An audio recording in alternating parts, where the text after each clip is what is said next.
شاه نظر به ما کن، لطفی بر این گدا کن. در یک قنوت وسرت آقا ما رو دعا کن. خالق کی جب ثنا ہو،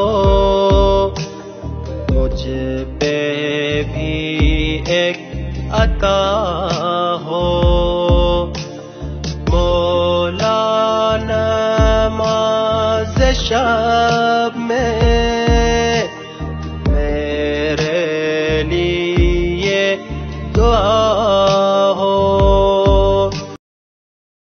اعوذ باللہ من الشیطان الرجیم. بسم اللہ الرحمن الرحیم. امن یجیب المضطر اذا دعاہ ویکشف السوء. سورہ نمل آیت نمبر 62. ارشاد پروردگار ہو رہا ہے کہ امن یجیب المضطر اذا دعاہ، کون ہے جو پریشان حال کی فریاد کا جواب دے، ویکشف السوء، اور اس سے تمام پریشانیوں کو برطرف کرے. عزیزان محترم، یہ آیہ کریمہ دعاؤں کی قبولیت سے پڑھنے کی تعلیم دی گئی ہے کہ اس آیہ کریمہ کی تلاوت کرے بندہ اور اس کے بعد پروردگار عالم سے اپنی حاجتیں طلب کرے. اس دنیا میں ہماری تمام ضروریات پوری کرنے والا خدا ہے. ہمارا خالق وہ ہے، ہمارا رازق وہ ہے، ہمارا مالک وہ ہے.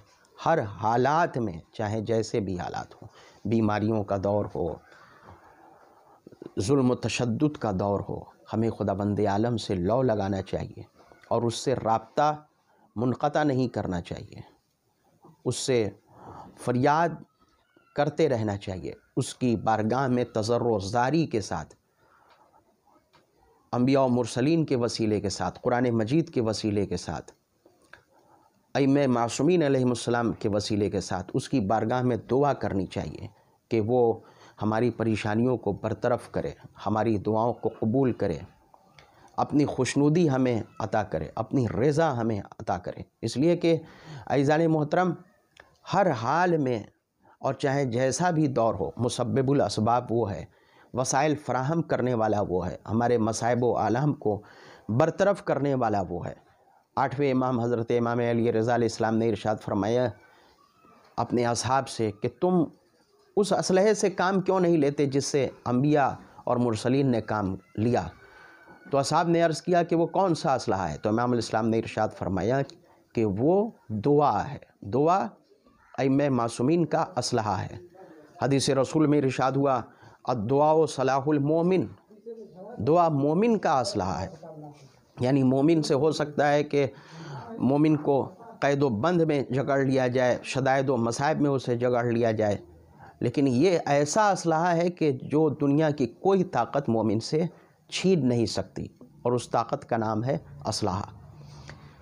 عزیزان محترم، ہماری زندگی میں جو بندگی ہے، جو بندگی پروردگار ہے، اس کے دو حصے بہت اہم ہیں. ایک حقوق اللہ، دوسرے حقوق العباد. اللہ کے حقوق کو ہمیں ادا کرنا چاہیے اور بندوں کے حقوق کو بھی ادا کرتے رہنا چاہیے. ان دونوں کی اہمیت ویسے ہی ہے جیسے پرندے کے لیے دو پروں کی اہمیت ہوتی ہے. جیسے کوئی پرندہ بغیر دو پر کے پرواز نہیں کر سکتا، ویسے ہی جب تک ایک بندہ حقوق اللہ کو اور حقوق العباد کو نہ ادا کرے، بندگی کے حق کو ادا نہیں کر سکتا ہے. حقوق اللہ کو ادا کرتے رہنے کے ساتھ ساتھ ہمیں یہ دعا کرنی چاہیے کہ خدا ہمارے حقوق کو جو ہم نے ادا کیے ہیں، جو ادا کر رہے ہیں، جو ہماری عبادتیں ہیں، انہیں قبول کرے. خاص طور سے آج کا جو دور ہے دنیا میں، بیماریوں کا دور ہے، ویرانیوں کا دور ہے، تباہیوں کا دور ہے، کثرت سے موتیں واقع ہو رہی ہیں، کثرت سے لوگ اس دنیا میں دم توڑ رہے ہیں اس بیماری کی وجہ سے. ایسے حالات میں ہمیں تضرع و زاری کے ساتھ خدا بند عالم سے دعا کرنی چاہیے کہ خدا بند عالم دنیا کو اس مہلک مرض سے نجات عطا فرمائے اور اس عالمی وبا کا جلد از جلد خاتمہ فرمائے. آپ دیکھیں، لوگ کہہ رہے ہیں کہ ہمارے ساتھ یہ مشکل آ گئی، ہمارے ساتھ یہ مشکل آ گئی، لیکن اگر آپ دیکھیں سورہ انبیاء میں، آپ دیکھیں تو جناب یونس علیہ السلام کا ذکر ہو رہا ہے کہ جناب یونس علیہ السلام شکم ماہی میں مچھلی کے پیٹ میں گرفتار ہو گئے تھے، اور مچھلی کے پیٹ میں دن رات کا کچھ پتہ نہیں چل رہا تھا۔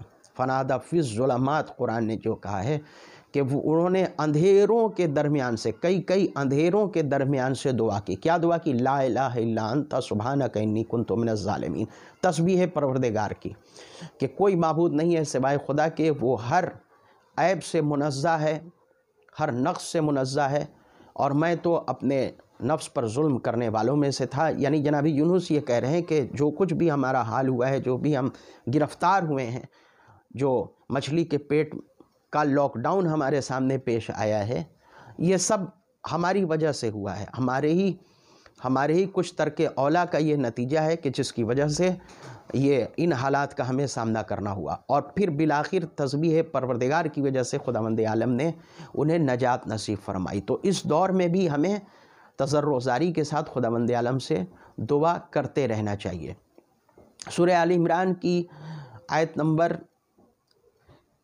135-36 کا اگر آپ مطالعہ کریں، اس میں غور کریں، تو اس میں اسی بات کا ذکر ہو رہا ہے کہ شیطان کو سب سے زیادہ اس بات سے تکلیف ہوتی ہے جب کوئی خدا کی طرف رجوع کرے، خدا کی طرف پلٹنا چاہے۔ جو بے ایمان ہے وہ ایمان کی طرف پلٹنا چاہے، جو بے دین ہے دین کی طرف پلٹنا چاہے، جو عبادتیں چھوڑ چکا ہے، مسجد چھوڑ چکا ہے، مصلی چھوڑ چکا ہے، جب وہ ادھر پلٹنا چاہتا ہے تو شیطان کو اس سے بہت زیادہ تکلیف ہوتی ہے۔ جب یہ آیت کریمہ سورہ آل عمران کی آیت نمبر 135-36 نازل ہوئی، جس میں ارشاد پروردگار ہو رہا ہے کہ وہ لوگ جنہوں نے اپنے نفس پر ظلم کیا ہے، جن سے گناہ سرزد ہوئے ہیں، اور پھر وہ بارگاہ پروردگار میں پلٹنا چاہیں، گڑانا چاہیں، اور آئیں اور اس سے معافی طلب کریں، اپنے گناہوں کے لیے استغفار کریں، تو خدا کے علاوہ کون ہے جو معاف کرے؟ یعنی اس میں ارشاد پروردگار ہو رہا ہے کہ جب تم گناہوں کے سرزد ہونے کے بعد خداوند عالم کی طرف پلٹنا چاہو گے تو وہ یقیناً وہی معاف کرے گا، وہی ہے گناہوں کو قبول کرنے والا۔ جب یہ آیت کریمہ نازل ہوئی تو ابلیس اپنے تمام شاگردوں کے ساتھ، شیطان اپنے تمام شاگردوں کے ساتھ جمع ہوا، اور اس نے کہا کہ بہت بڑی پرابلم آ گئی ہے، یہ آیت کریمہ نازل ہو گئی ہے، اس سے تو وہ لوگ جو بے دین ہو چکے ہیں، وہ لوگ جو گناہوں میں ڈوب چکے ہیں، ان کے دل میں ایک امید پیدا ہو جائے گی کہ ہم جائیں اور بارگاہ خداوندی میں گڑ گڑائیں، تو اس سے انہیں روکنا ہے، اس لیے کہ اگر وہ پلٹ گئے خداوند عالم کی طرف تو وہ کامیاب ہو جائیں گے۔ تو تمام شاگردوں سے اس نے الگ الگ مشورے لیے کہ تم بتاؤ تمہارا کیا مشورہ ہے، تمہارا کیا نظریہ ہے، تم کیا کہنا چاہتے ہو۔ سب نے الگ الگ مشورے دیے، لیکن کسی کا مشورہ اس کو پسند نہیں آیا۔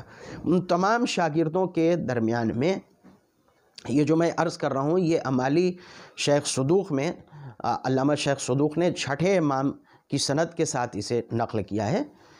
تو فرماتے ہیں علامہ شیخ صدوق 6 امام سے روایت کرتے ہیں کہ سب نے اپنا اپنا مشورہ دیا، کسی کا مشورہ پسند نہیں آیا، لیکن انہی شاگردوں میں سے وسواس الخناس نام کا اس کا شاگرد شیطان کا، اس نے یہ مشورہ دیا شیطان کو کہ ایسا کیا جا سکتا ہے کہ جب بھی کوئی گنہگار خداوند عالم کی طرف پلٹنا چاہے، مغفرت کی طرف پلٹنا چاہے، توبہ کرنا چاہے، تو اس وقت ہم اس کے دل میں ایک وسوسہ ڈال دیں گے کہ توبہ وبہ کا کوئی فائدہ ہونے والا نہیں ہے، گناہوں سے معافی کا کوئی فائدہ ہونے والا نہیں ہے، جس لائن میں ہو اسی لائن میں لگے رہو، جس راہ پر ہو اسی راہ پر لگے رہو۔ تو شیطان کو اس کا یہ مشورہ بہت پسند آیا، اور اس نے اس کو گلے سے لگا لیا کہ ہاں تم نے ہمیں بہت اچھا مشورہ دیا ہے، اور اس کے بعد اس کو شاباشی دیتے ہوئے کہا کہ اب تم قیامت تک یہ کام کرتے رہنا، تمہارا یہ کام ہمیں بہت پسند آیا۔ تو آپ نے دیکھا کہ کس طرح سے شیطان خوش ہوتا ہے جب کوئی بندہ منحرف ہوتا ہے توبہ کے راستے سے، اور کس طرح سے وہ اس بات کے لیے فکر مند ہوتا ہے کہ کوئی توبہ نہ کرنے پائے، کوئی مغفرت نہ کرنے پائے۔ تو ہمیں ہر حال میں جو بھی ہمارے حالات ہوں، خداوند عالم سے لو لگائے رہنا چاہیے، دعا کرتے رہنا چاہیے، اور اس سے مغفرت طلب کرتے رہنا چاہیے، اس لیے کہ رابطہ پروردگار تمام برے دور کو اچھے دور میں تبدیل کرتا ہے، برے حالات کو بدل دیتا ہے۔ یہ پہلی بات ہوئی۔ دوسری بات، جو آج دنیا سلگ رہی ہے، ویرانیوں کی آگ لگی ہوئی ہے، تباہیوں کی آگ لگی ہوئی ہے، بیماریوں کی آگ لگی ہوئی ہے، اس میں عزیزان محترم ایک سوال یہ ہے کہ ایسے میں کیا کیا جائے؟ چنانچہ احتجاج